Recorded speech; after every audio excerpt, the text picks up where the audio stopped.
Subcommittee on Government Operations will come to order. Welcome, everyone, and to our guests who have taken time to be here, as well as the members and their staff. Thank you very much for preparation for today. Without objection, the chair may declare a recess at any time, and I would recognize myself for the purpose of making an opening statement.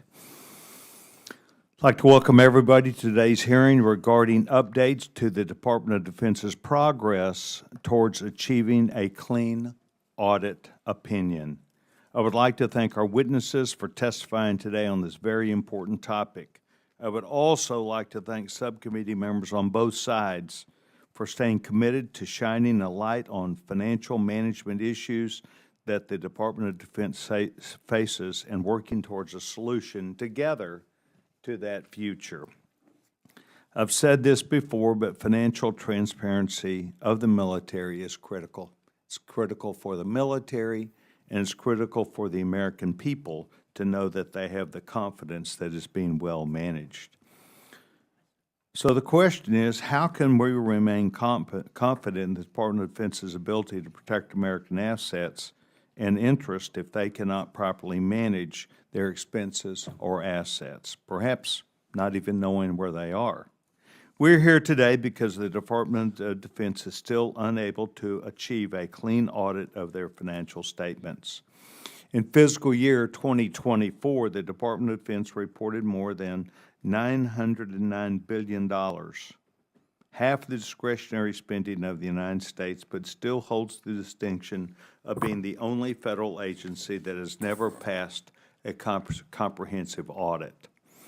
The Department of Defense has more than 28 components, and it's fair to say that some are doing better at financial management than others.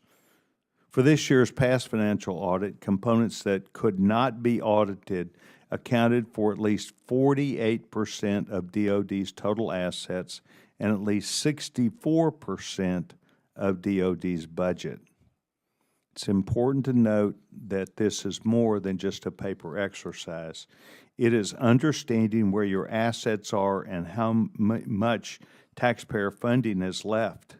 It's important that the military gain a complete picture of military readiness, as well as Congress that counts on these reports. Even though roughly half of DOD passed, the services who receive the most amount of money and the most assets account for the areas where they are struggling to track their spending and assets. Balancing the checkbook is more than just military preparedness. I believe it goes hand in hand, both understanding where the checkbook is, where the assets are, and military preparedness. Financial security is national security. The Joint Strike Fighter program is a multi-service, multinational program that will cost more than $2 trillion over the lifetime, its lifetime of service, according to the GAO. For fiscal year 2024, auditors found that DOD management did not account for, manage, or report Joint Strike Fighter government property. Not fully reporting this information resulted in material misstatements across DOD assets.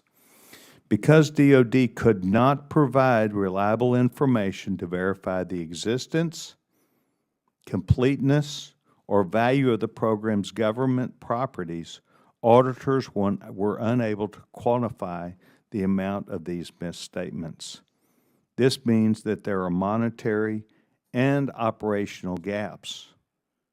Last September, this subcommittee, with the help of GAO, created a scorecard to track DOD's progress towards achieving a clean audit opinion. Rather than continuing to say that DOD isn't doing a good job making progress towards achieving a clean audit, we wanted something that would show that they were, in fact, on the road, and I think we were here today, to fixing not only those things that are internally imperative to this, but good ideas from certain elements within DOD that are taking the lead. This is especially important because DOD is mandated to achieve a clean audit by 2028.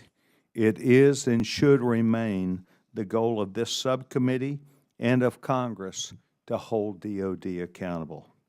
Today, we plan to discuss the progress that DOD has made and the challenges they face. As this new administration is planning for the future, it will be imperative to understand where the department has been, where it needs to go, and what is standing in the way.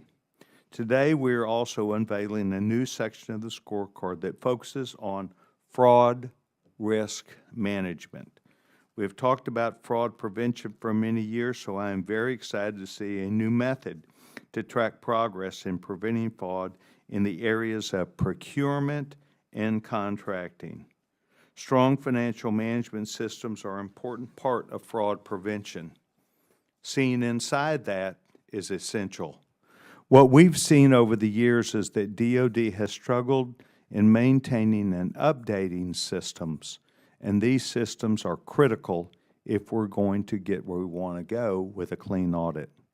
Last Congress, we were told that DOD had to achieve a clean audit opinion by December 2028. We made that commitment, and today I think we will show where there's strong, significant progress by 2026. That's why we're here. We're having this discussion. But it also is a commitment by the gentleman, the ranking member, Mr. Mfume, and myself, to make sure that we go beyond these hearings and to actually engage the Department of Defense. Unfortunately, today, the Office of the Secretary of Defense will not be a part of the conversation. They will be missed, and both Mr. Mfume and I plan to visit the Pentagon to lead that discussion with the Secretary of Defense.